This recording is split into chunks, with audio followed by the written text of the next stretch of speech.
जो स्थिति पूरे देश में निर्मित हुई है वो हम सब के सामने पूरा देश देख रहा है। आज स्थिति क्या है? हमारे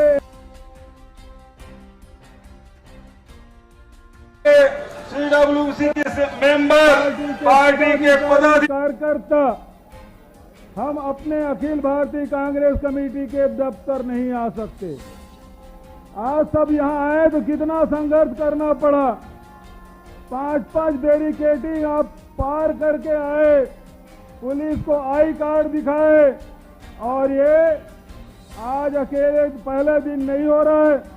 पिछले एक सप्ताह से कार्यकर्ताओं को, पार्टी पदाधिकारियों को, पार्टी के ऑफिस बेरर को, यहाँ जो काम करने वाले लोग हैं उसे आने नहीं दिया जा रहा है। आखिर केंद्र की सरकार, कांग्रेस इतनी डरी हुई क्यों है? इतना डर क्यों है कि कांग्रेस अपने कार्यालय में न जा सके, उसे रोका जा रहा है? दूसरी बात, आखिर थोड़ा शांत रहो यार, अभी और लड़ाई है, जोश बाकी रखो, जोश बाकी रखो, अभी और लड़ाई है, मौका बहुत मिलेगा, अभी बहुत मौका मिलेगा लड़ने का, अभी कुछ जोश बचा के रखो।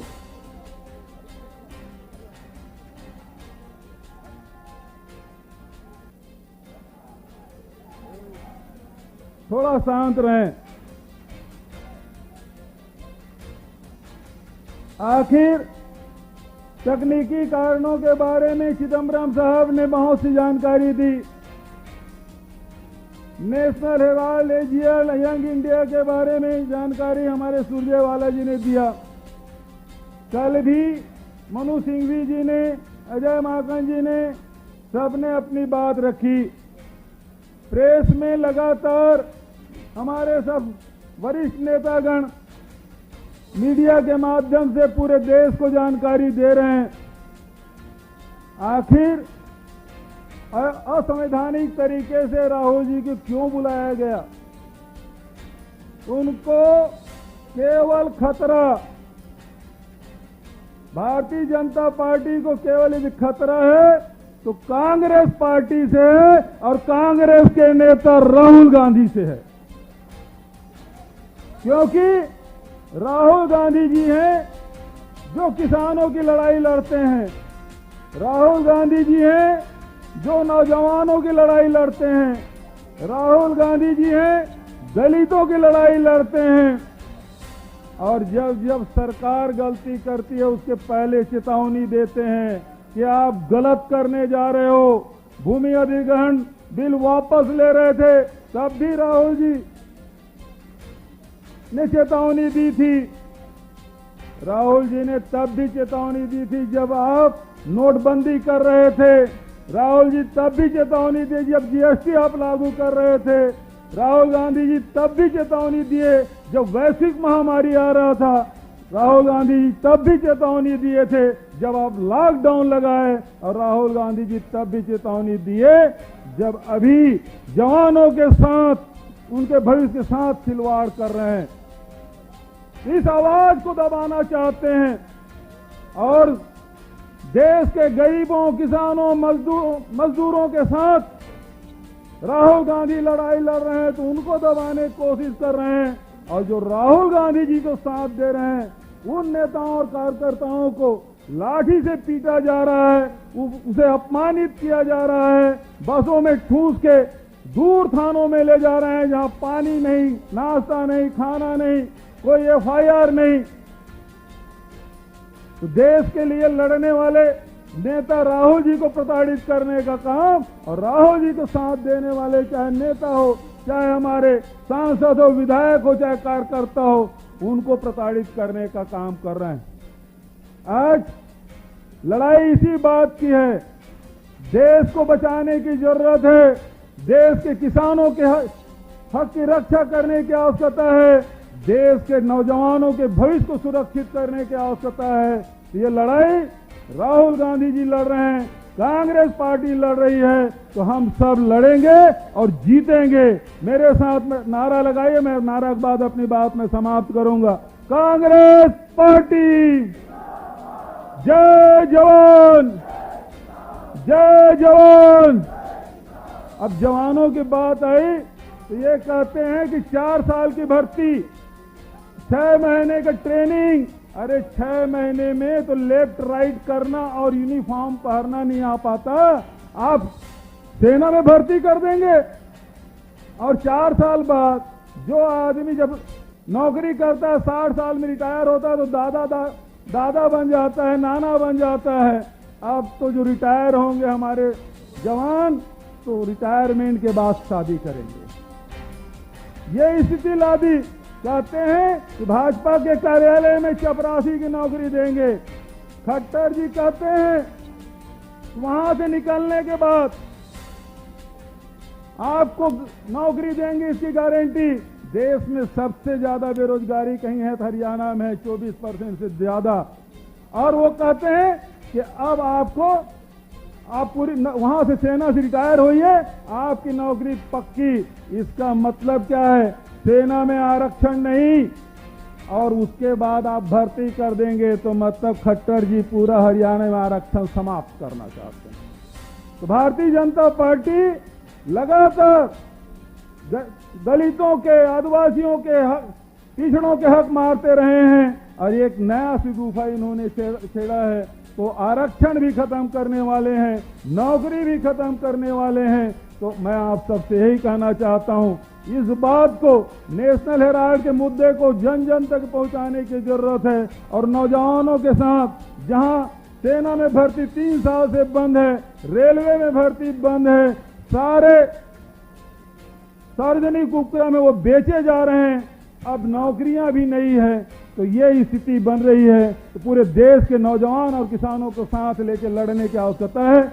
मैं इन्हीं शब्दों के साथ आप सब 24 घंटे के 60 नोटिस में पूरे देश भर के विधायक यहाँ उपस्थित हुए हैं। मैं सबका स्वागत और अभिनंदन करते हुए राहुल जी से केवल इतना कहना चाहता हूँ, छत्तीसगढ़ की कांग्रेस पार्टी और छत्तीसगढ़ की जनता आपके साथ खड़ी है। आप आगे बढ़ें, हम हर लड़ाई लड़ेंगे और जीतेंगे। इन्हीं शब्दों के साथ अपनी बात समाप्त करते हुए अपनी वाणी को विराम देता हूं। धन्यवाद। जय हिंद। अब मेरे साथ आप बोलिए सभी, राहुल गांधी, राहुल गांधी। अब मैं बुलाऊंगा, ना सुरक्षा है ना पेंशन है, अग्निपथ तो एक टेंशन है। ना सुरक्षा है ना पेंशन है, अग्निपथ तो एक, ना सुरक्षा है ना पेंशन है, अग्निपथ तो एक। मेरी आप सबसे गुजारिश है कि जब भी स्पीकर यहां से बोल रहे हैं, अरे भैया सुनो, बहन सुनिए, आप सुनिए, बैठिए। देखो, हमें स्पीकर की बात भी सुनना है। भैया वो येलो टी शर्ट, रुक जाओ। हमें जो स्पीकर कहते हैं, दिल और दिमाग, भैया आप नहीं सुन रहे, आपका दिल और दिमाग रख के जो भी वक्ता बोल रहे हैं उनकी बात दिल और दिमाग में रख के लोगों के बीच आपको जाना है। आप हमारे सबसे बड़े प्रवक्ता हो, आप हमारे स्पोक्स पर्सन हो। अगर आप स्लोगन में लगे रहोगे तो असली बात नहीं आएगी तो क्या होगा? बीच बीच में स्लोगन शाउटिंग, जितनी ताकत है उससे आपको मैं करवाऊंगा, बाद में करेंगे। पर स्पीकर जब बोलते हैं उनकी बातों को जरूर हमें सुनना है। मैं जो विधायक और एमपीज आए हैं उनसे विनती करता हूं कि जिन्होंने प्रेसिडेंट इलेक्शन के लिए साइन नहीं किया है फॉर्म में, हमारा प्रेस रूम है, वहां सांसद अमी याजनिक जी और सांसद नासिर हुसैन जी इस प्रोग्राम के बाद बैठेंगे, अपनी सिग्नेचर करके जाना है। अब हमारे राज्यसभा में कांग्रेस पार्टी के नेता, राज्यसभा के लीडर ऑफ ऑपोजिशन, हमारे वरिष्ठ नेता श्री खड़गे जी से मैं विनती करता हूं कि आइए खड़गे जी और अपनी बात रखिए। बीच में स्लोगन नहीं, एक बार करवा दे राहुल गांधी जिंदाबाद, राहुल गांधी। अब नो स्लोगन शाउटिंग, हाँ सुनेंगे इनको।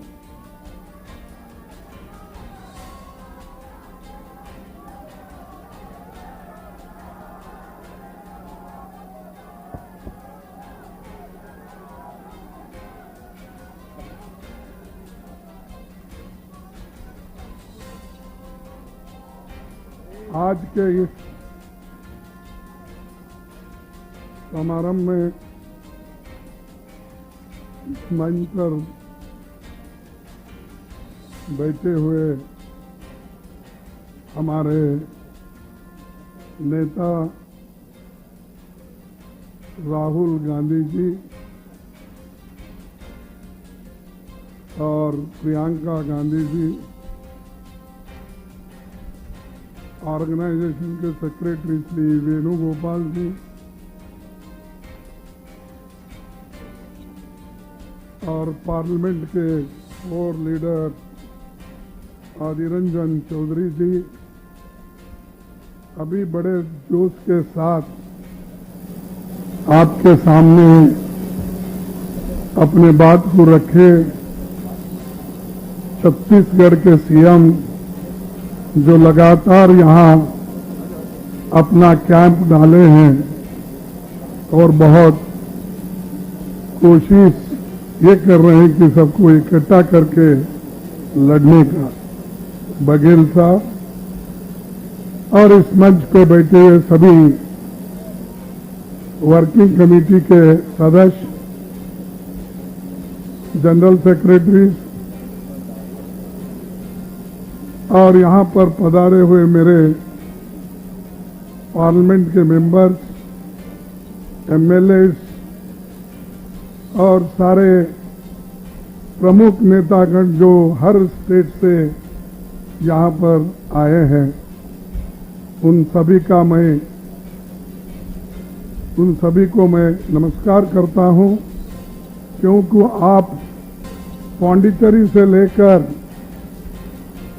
जम्मू कश्मीर तक और बंगाल से लेकर गुजरात तक के सभी नेतागण आज इस मंच यहाँ पर हाजिर है।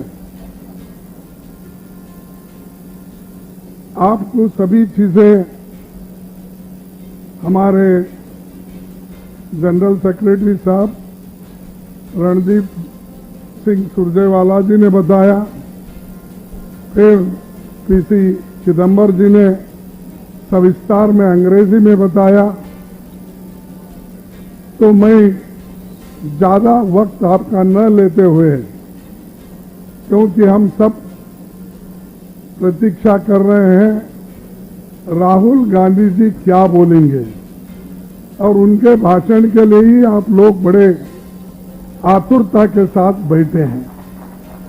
इसीलिए आपके बीच और उनके बीच मैं ज्यादा वक्त खड़ा नहीं होना चाहता हूं, लेकिन एक बात जरूर कहूंगा कि मोदी जी आज जो सबको डराने की कोशिश कर रहे हैं और खासकर हमारे नेता राहुल गांधी जी, सोनिया गांधी जी, इनको डराने के लिए उन्होंने ईडी का इस्तेमाल कर रहे हैं और ये दिखाने के लिए कि कांग्रेस पार्टी कमजोर होगी। राहुल गांधी कभी कमजोर होने वाले नहीं हैं, वो लड़ने वाले हैं और वो हमको पहले ही कहे थे, उनको याद है नहीं मुझे मालूम, एक बार जब किसानों का आंदोलन चल रहा था उस वक्त उन्होंने एक बात कही थी, डरो मत। ऐसे चीजें तो आएंगे और हमको लड़ना है, अगर आप डर गए तो फिर फंस हो जाऊंगे। तो डरना नहीं, हमको लड़ना है। हम उसूलों के लिए लड़ रहे हैं। आज श्री राहुल गांधी जी एक व्यक्ति है उनके लिए नहीं लड़ रहे हम। उन्होंने जो उसूल अपनाया है और जो न्यूज़पेपर नेशनल हेराल्ड, नवजीवन, कौमी आवाज इसको जिंदा रखने के लिए और पंडित जवाहरलाल नेहरू जी के विचार को और कांग्रेस के विचारधारा को गांधी के मार्ग पे चलने के लिए जो अस्त्र हमारे पास है, उस अस्त्र की हिफाजत के लिए वो लड़ रहे हैं। इसीलिए अपना फर्ज होता है अपने संस्था को बचाने का, और इस संस्था को बचाने के लिए हमारा कार्यकर्ता दिल्ली से गली तक लड़ रहा है। तो इसलिए दोस्तों, मैं मोदी जी को एक कहना चाहता हूं, खूब करो मोदी जी हमें मिट्टी में दबाने की, खूब कोशिश करो मोदी जी हमको मिट्टी में दबाने की, लेकिन हम बार बार उगते रहेंगे क्योंकि हम बीज हैं। अगर आप बीज को बार बार मिट्टी में दबाते गए वो उगता ही रहेगा, वो खत्म होने वाला नहीं है। तो वैसा हम राहुल गांधी जी को डराने से, सोनिया गांधी जी को बुलाने से कांग्रेस पार्टी का और हमारे नेता लोग कभी डरने वाले नहीं। और आपके पीछे इतनी बड़ी फौज खड़ी हुई है, रात दिन यहाँ पर बैठे हैं। मैं उन सबको सैल्यूट करता हूँ, जितने एमपीज हैं, जितने एमएलएज हैं, जितने वर्कर्स हैं, जितने महिला वर्कर्स हैं, जितने हमारे युवा वर्कर्स हैं, सभी ने लड़ा।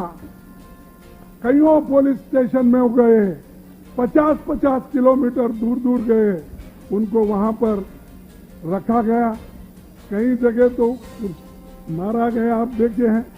फिर भी हमारे लोग लड़ने के लिए तैयार है, आपके साथ खड़े हुए हैं।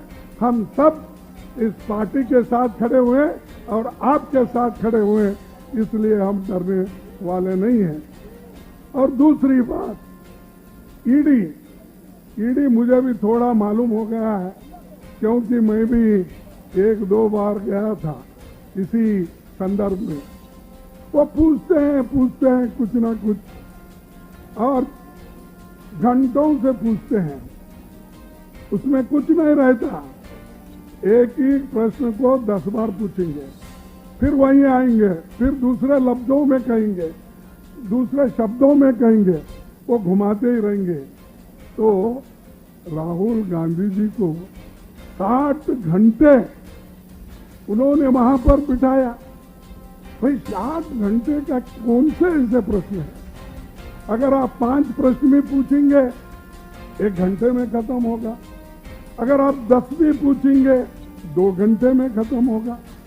लेकिन वो 5 और 10 प्रश्न को पूछने के लिए अगर आप उनको 5-6 दिन बार बार बुला के अगर उनको दबाने की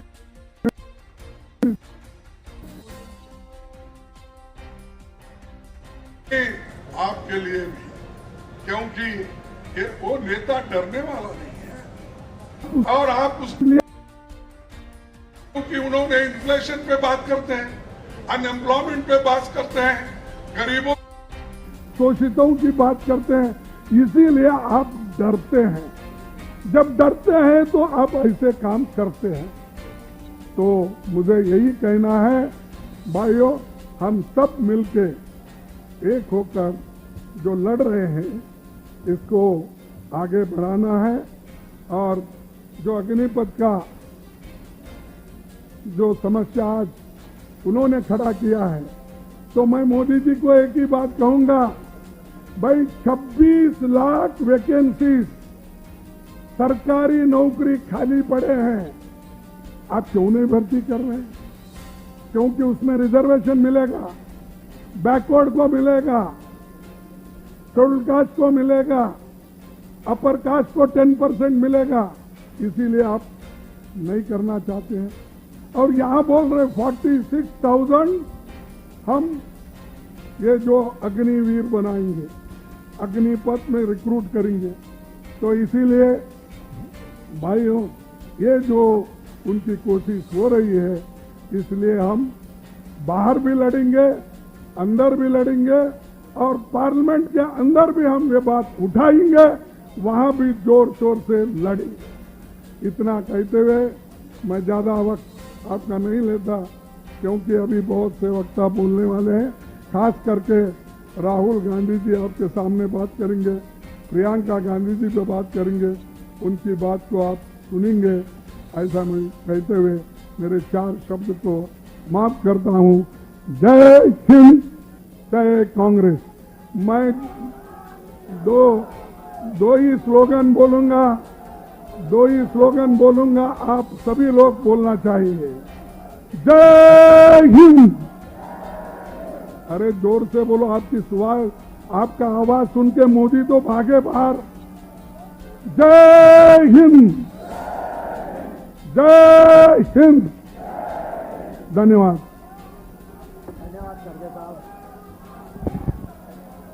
बोलिए, मेरे साथ बोलिए। राहुल गांधी, राहुल गांधी। न सुरक्षा है न पेंशन है, अग्निपथ तो एक। न सुरक्षा है न पेंशन है, अग्निपथ तो एक। Thank you. अब मैं विनती करूंगा, हमारे लोकसभा में कांग्रेस पक्ष के नेता, आप बार बार जिनको लड़ते हुए देखते हो, अधीर दादा को कि आइए और 3 मिनट के अंदर अपनी बात रख दीजिए। नहीं बोलना नहीं था। मंच पे विराजमान हमारे सारे नेतागण और जिनके लिए आप सब बेचैन हो रहे हैं, हमारे राहुल जी, बेसब्री से आप सब जिनकी भाषण सुनने के लिए इंतजार कर रहे हैं, मैं उनको ये मंच छोड़ने के लिए मैं भी अधीर हो चुके हैं। फिर भी मैं 2 शब्द कहना चाहते हैं। राहुल गांधी जी को और गांधी परिवार को एक भ्रष्टाचारी परिवार साबित करने के लिए हर संभव तरीका आज की सत्तारूढ़ पार्टी अपना रहे हैं। सिर्फ एक सवाल मुझे सताते हैं हर वक्त कि जिस परिवार के जवाहरलाल नेहरू, जिन्होंने 17 साल हिंदुस्तान की प्रधानमंत्री पद संभाले, जिस परिवार के इंदिरा गांधी ने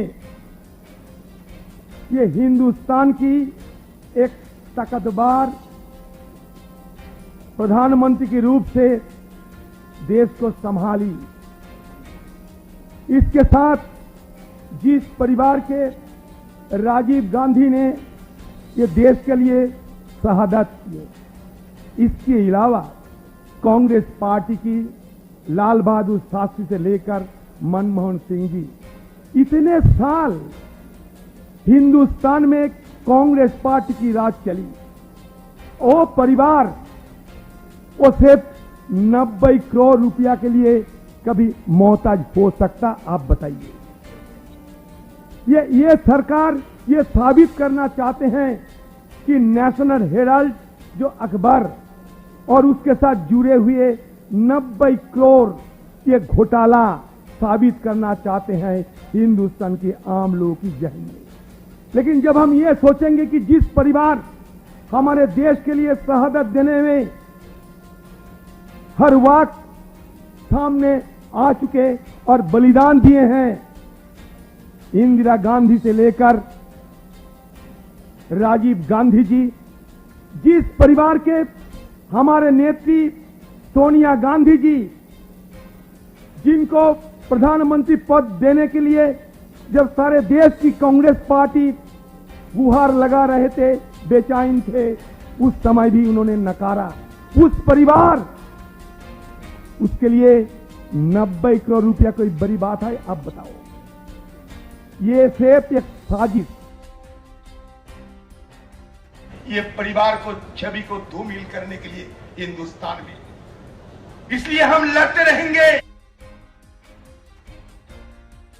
जी को लगातार 54 घंटे, एक नहीं, दो नहीं, तीन नहीं, चार नहीं, 5 दिन लगातार पूछताछ किए गए हैं। ईडी वालों ने सोचे थे, मोदी अमित शाह जी सोचे थे कि राहुल गांधी जी को परेशान कर देंगे, थक दिए जाएंगे, लेकिन राहुल गांधी जी थकने वाला नहीं, राहुल गांधी जी डरने वाला नहीं। ये आज जग जाहिर हो चुके हैं, ये आज हिंदुस्तान में साबित हो चुके हैं। उनके साथ साथ हम लोग भी चाहते हैं कि उनके राहों पे चलते हुए, निडर होते हुए, ये मोदी सरकार की धज्जियां उड़ाते हुए हम भी अगले दिन कदम कदम मिला के कांग्रेस पार्टी को बुलंदी में ले जाने के लिए हम सब कुछ बहा देंगे, चाहे पसीना, चाहे खून, जो मांगिए कांग्रेस पार्टी की बहाने के लिए हम बिल्कुल खड़ा रहेंगे। न संघर्ष, न तकलीफ, मजा क्या है जीने में। बड़ा बड़ा तूफान थाम जाएगी जब आग लगी हो सीने में। जय हिंद। राहुल गांधी, राहुल गांधी। ना सुरक्षा है, ना पेंशन है, अग्निपथ तो एक, जोरों से आवाज निकलनी चाहिए। ना सुरक्षा है, ना पेंशन है, अग्निपथ तो एक। अब मैं, जिन्होंने इस लड़ाई में पता नहीं कब सोते थे, कब जागते थे, कब प्यार से कहते थे और कब डांट देते थे, ऐसे हमारे जनरल सेक्रेटरी ऑर्गेनाइजेशन केसी वेणुगोपाल जी से बात करता हूं कि आए और अपनी बात रखें। और ये सभी साथी भैया, और red T shirt with line देख लिया, येलो टी शर्ट आपको देख लिया, बैठ जाइए, सुनिए इनको। Respected Rahul ji, PWC members, our PCC president, CLP leaders, MPs, MLAs, dearest party leaders and workers. Good afternoon to everybody. Everybody is waiting for Rahul ji's speech. He had been with our enforcement directorate friends for 54 hours for the last 5 days. One day they kept him till 12:30 in the midnight. We know that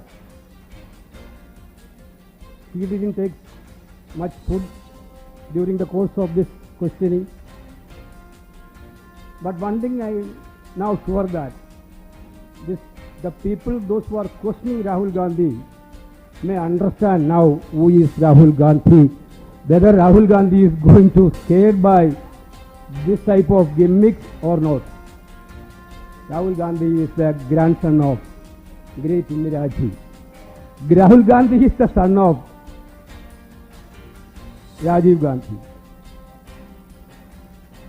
Rahul Gandhi is the son of Madam Sonia Gandhi.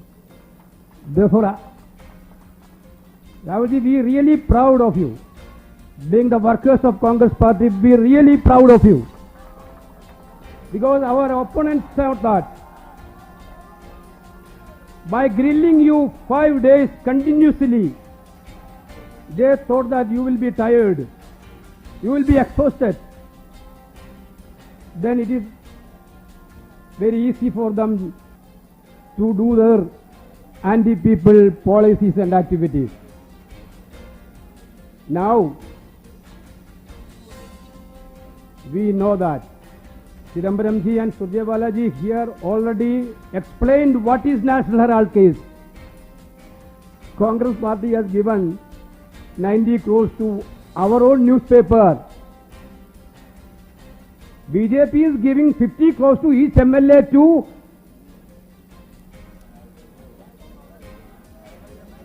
For their votes, bribing them. They are giving 50 crores to MLA. Today also Maharashtra, that is the discussion. They are offering 50 crores, 25 crores. They are making this Enforcement Directorate Department as an election department of BJP. only one thing in these things I have to say. I'm really proud of our workers. From the day on 13th onwards, our workers are in the field. Our young warriors fight like anything for the leader and for the truth of this country. Lot many MPs are assaulted very badly. 2-3 women MPs manhandled very badly. One of our MPs is still in treatment. Not only that, police in the history, first in the history, is entering of All India Congress Committee. Actually, we are very much behind. We are not against any officer of Delhi police. We know that they are good officers. I am not telling everybody is in good officers, but most of them are good officers. They are acting for their masters. That we know that. But how can they dare to enter into the party office, that too Indian National Congress office, the party which brought freedom for this country? They were very, very shameful. I am not taking much of the time. Only one thing.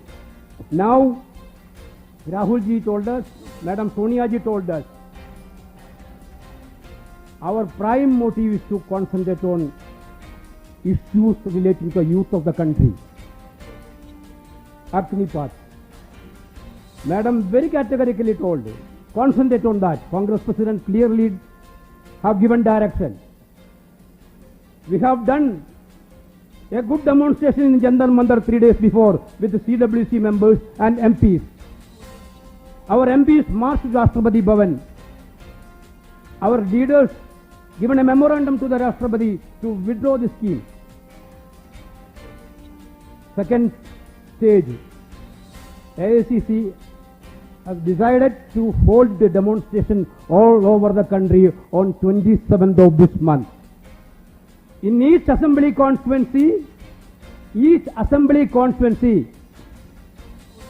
from 10 a.m. to 1 p.m., a massive, I am again stressing, massive satyagraha should be conducted, asking for the withdrawal of this scheme. Wherever our MLA is there, it is their duty to organize the people and to lead the agitation there in this constituency. Wherever MLA is not there, MLCs are there, MPs are there, other senior leaders are there. Pradesh Congress Committee President should entrust people, those who are capable to do these things. Therefore, I am again repeating, our frontal organization, Youth Congress and NSUI, I think, and Mahila Congress, they will take up this issue in a greater manner in coming days.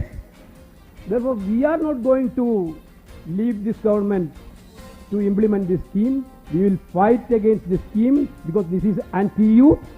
I think our leader will tell about that thing.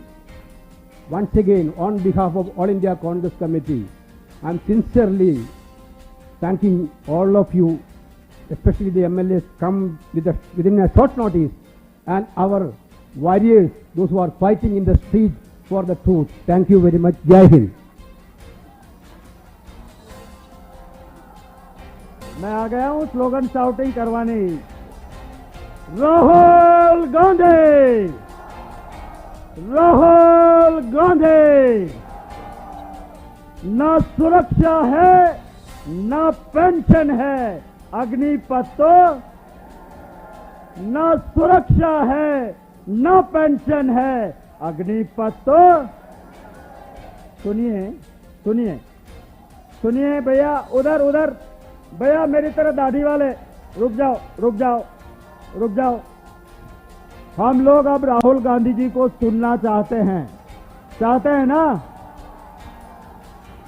तो हम उनको दिल से सुनेंगे। उसके बाद, बोलने के बाद स्लोगन शाउटिंग का टाइम और दिया जाएगा। पर इस वक्त पे मैं विनती करता हूं राहुल गांधी जी को, आइए और आपको संबोधित करें।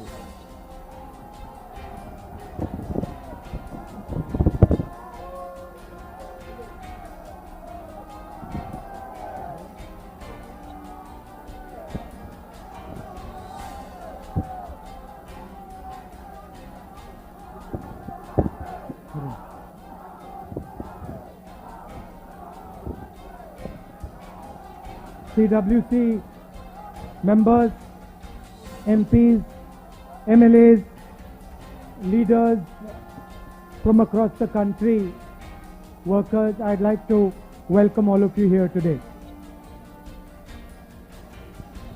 नमस्कार, कैसे हैं आप? ठीक है?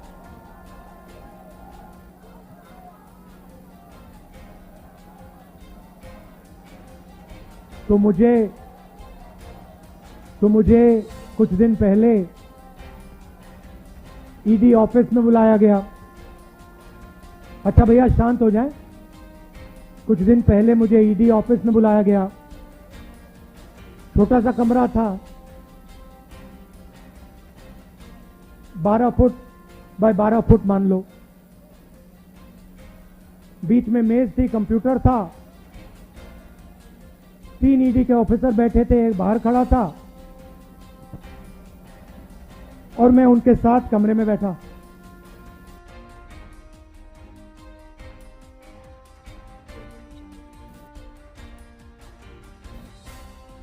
शाम हुई, मैं ज्यादा कुर्सी से नहीं हिला। वो बीच में उड़ जाते थे, चले जाते थे। उनके जो सीनियर ऑफिसर थे उनको इंस्ट्रक्शन की भी जरूरत थी, तो वो निकलते रहते थे, आते थे। तो रात को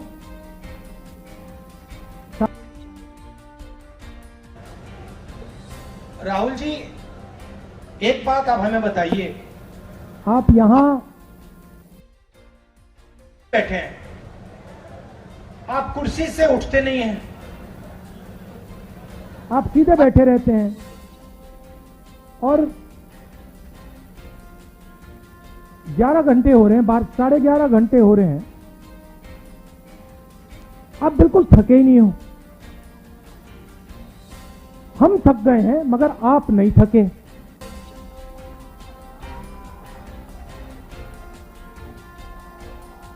ये उन्होंने पूछा, आपका सीक्रेट क्या है?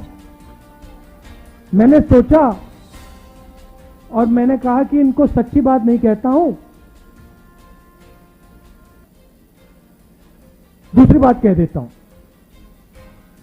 दूसरा कारण कह देता हूं, मगर मेन बात नहीं कहता हूं।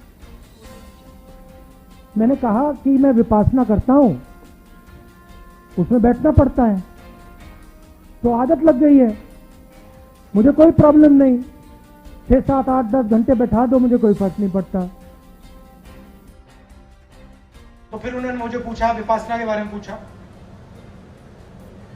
मगर तो सच बात तो मैंने उनको नहीं बताई। आप जानते हो सच बात क्या है? सच बात यह है कि उस कमरे में राहुल गांधी अकेला नहीं बैठा था। उस कमरे में राहुल गांधी के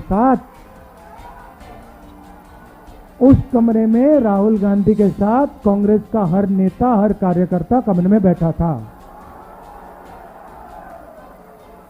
आप एक आदमी को थका सकते हो, मगर आप कांग्रेस पार्टी के करोड़ों कार्यकर्ताओं को, नेताओं को नहीं थका सकते हो।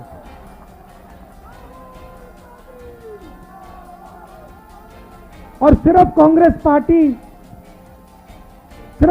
पार्टी के नेता, कार्यकर्ता उस कमरे में नहीं थे। उस कमरे में इस सरकार के खिलाफ जो भी बिना डरे लड़ता है वो बैठा था। ठीक है, उन व्यक्तियों को स्पेशल इनविटेशन ईडी ने नहीं दिया, मगर उस कमरे के अंदर जो भी हिंदुस्तान के लोकतंत्र के लिए लड़ रहे हैं वो सब के सब मेरे साथ बैठे हुए थे।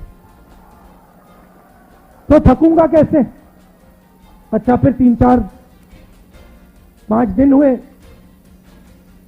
आखिरी दिन कहते, राहुल जी आपने इतनी पेशेंटली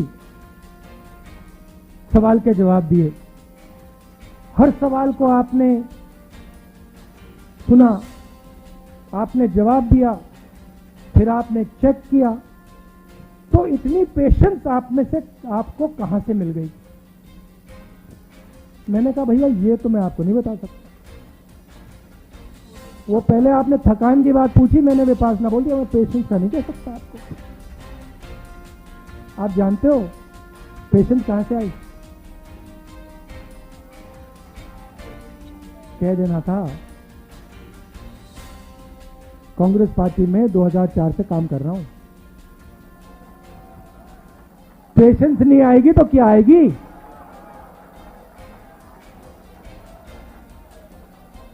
इस बात को कांग्रेस पार्टी का हर नेता समझता है। देखो बैठे हुए हैं, सचिन पायलट जी बैठे हुए हैं,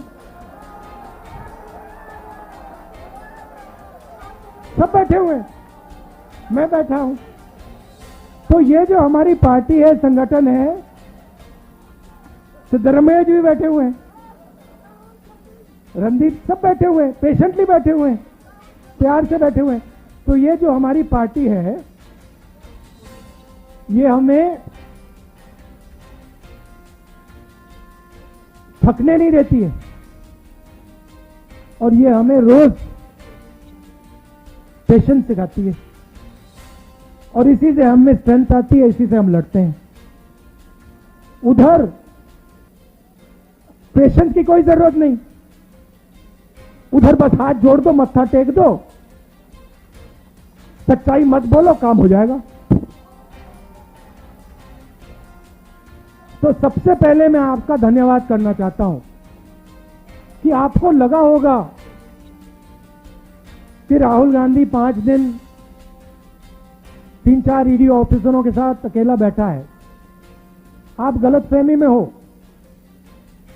आप सब मेरे साथ ईडी ऑफिस में बैठे हुए थे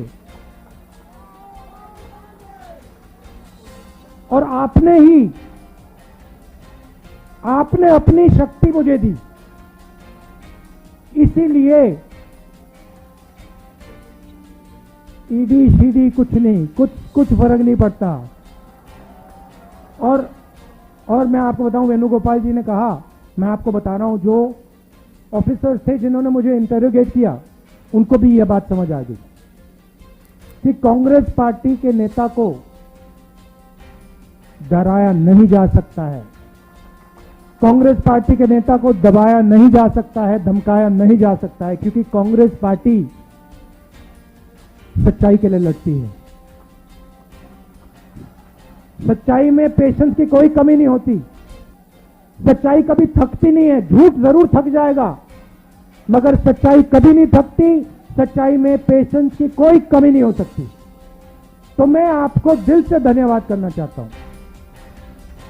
मगर मेरा जो मामला है, ये छोटा सा मामला है, मैं आपको बताऊं तो ये जरूरी भी नहीं। आज सबसे जरूरी बात हिंदुस्तान में रोजगार की है। नरेंद्र मोदी की सरकार ने, जो इस देश की रीढ़ की हड्डी है, स्मॉल एंड मीडियम इंडस्ट्री, जो इस देश को रोजगार देती है, उस रीढ़ की हड्डी को इन्होंने तोड़ दिया है। और आज मैं महीनों से कह रहा हूं, और जो हमारे युवा हर रोज सुबह दौड़ते हैं, आर्मी में, नेवी में, एयरफोर्स में, फोर्सेस में भर्ती होने के लिए दौड़ते हैं, उनसे मैं कह रहा हूं कि हिंदुस्तान के प्रधानमंत्री ने इस देश की रीढ़ की हड्डी को तोड़ दिया है और ये देश अपने युवाओं को अब रोजगार नहीं दे पाएगा। चाहे सरकार कुछ भी कर ले, ये देश अपने रोजगार नहीं पाएगा। 2-3 बड़े उद्योग नरेंद्र मोदी जी ने देश पकड़ा दिया है। ये 2-3 उद्योगपति देश को रोजगार नहीं दिलवा सकते हैं। और अब जो आखिरी रास्ता था, युवाओं के लिए जो आखिरी रास्ता था देशभक्ति का, आर्मी का, फोर्सेस का, उस रास्ते को इन लोगों ने बंद कर दिया है।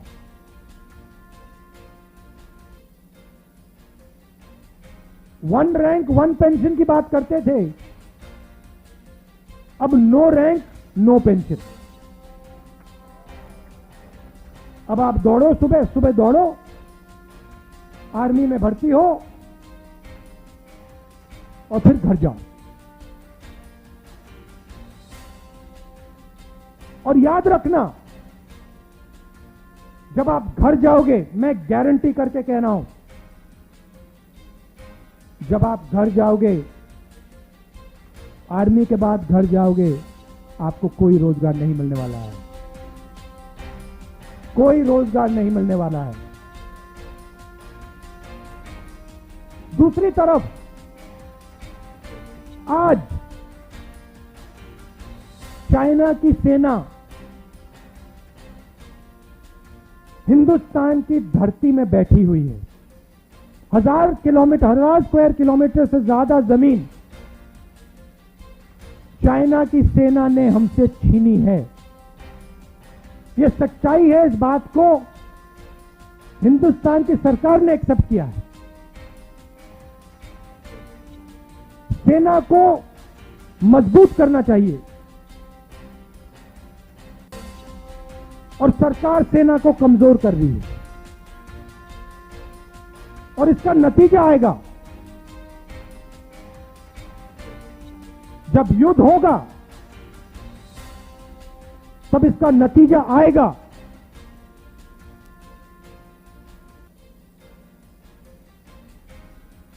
और मैं याद रखिए जो बात बोल रहा हूं, जब युद्ध आएगा, हमारी जो आर्मी है उसको कमजोर कर रहे हैं ये लोग। देश का नुकसान होगा, और ये लोग अपने आप को नेशनलिस्ट कहते हैं। तो ईडी का मामला छोटा सा मामला है, उसको छोड़िए। सबसे जरूरी मामला, सबसे जरूरी बात, ये जो हमारे युवा हैं, जो हर रोज, ये देशभक्ति के एक चिन्ह है, हर प्रदेश में ये सुबह 4 बजे दौड़ते हैं। इनके भविष्य की रक्षा करना हमारा काम है, हमारा फर्ज, ये हमें करना है। और हमने कहा है, देखिए, किसानों के बारे में मैंने कहा था, मोदी जी को ये बिल वापस लेने पड़ेंगे। कहा था ना मैंने, लिया ना वापस। अब कांग्रेस पार्टी कह रही है नरेंद्र मोदी जी को ये जो नया अग्निपथ का स्कीम है, इसको वापस लेना पड़ेगा। और हिंदुस्तान का हर युवा हमारे साथ इस काम में खड़ा मिलेगा, क्योंकि हिंदुस्तान का युवा जानता है कि सच्ची देशभक्ति सेना को मजबूत करने की होती है, सेना को कमजोर करने की नहीं होती है। आपने मुझे इतनी शक्ति दी, मैंने बोला आपको कि पिछले 5 दिन आप सब मेरे साथ ईडी में बैठे थे, सबके सब, हर एक कार्यकर्ता, हर एक नेता, सबके साथ आप मेरे साथ बैठे हुए थे। आपने मेरी मदद की, आपने मुझे अपना प्यार दिया,